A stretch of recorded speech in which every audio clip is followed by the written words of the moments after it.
Drama. बहकावे में आप देखेंगे कि असलम ने वजीर से पंगा लेकर अपने लिए बहुत बड़ा नुकसान मोल ले लिया।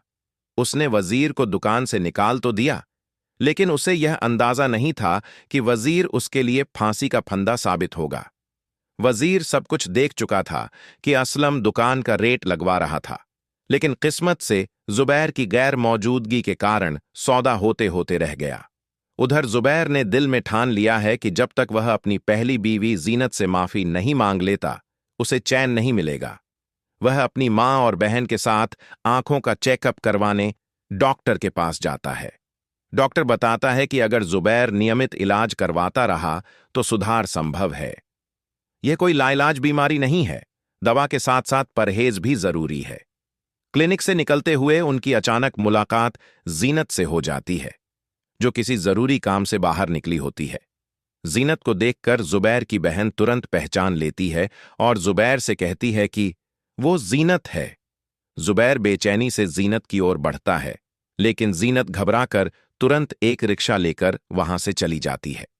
जुबैर बस इतना ही कहता रह जाता है, मुझे जीनत से बात करनी है। उसकी बहन कहती है, क्या बात करोगे, वो तो जा चुकी है। घर पहुंचकर जीनत बहुत परेशान हो जाती है। वह किसी से बात नहीं करती और चुपचाप कमरे में बैठ जाती है। उसके दिल में तरह तरह के ख्याल आने लगते हैं। जुबैर अस्पताल से क्यों निकल रहा था?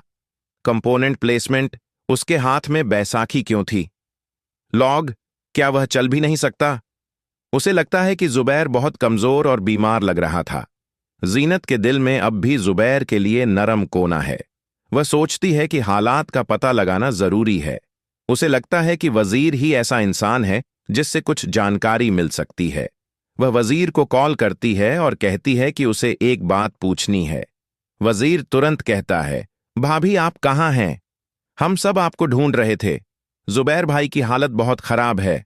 जीनत जवाब देती है, हाँ वजीर, मुझे भी इसी बारे में बात करनी थी।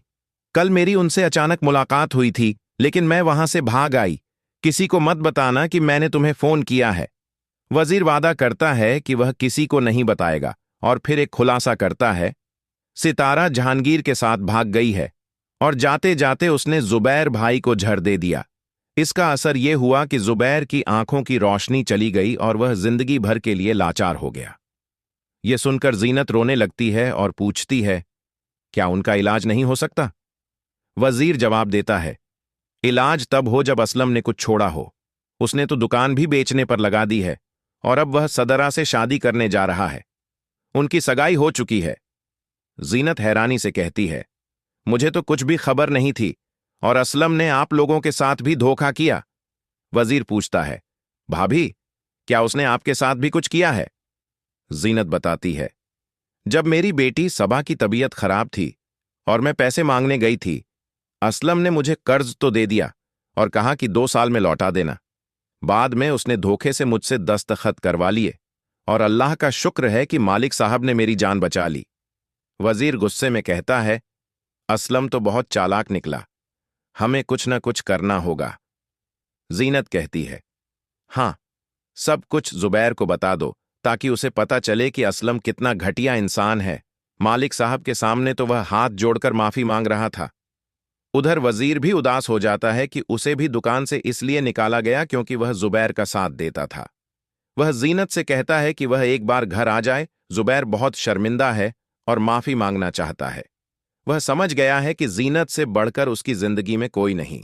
दूसरी तरफ जब सितारा को होश आता है तो भाईजी उसे बताता है कि जहांगीर मर चुका है। सितारा डर से कांपने लगती है और इल्जाम लगाती है कि भाईजी ने जानबूझकर जहांगीर को मार डाला ताकि वह उसे पा सके। भाईजी पहले इनकार करता है, लेकिन फिर कहता है, हां, मैंने ही उसे मारा। अगर तुमने ज्यादा बात की तो तुम्हें भी जान से मार दूंगा।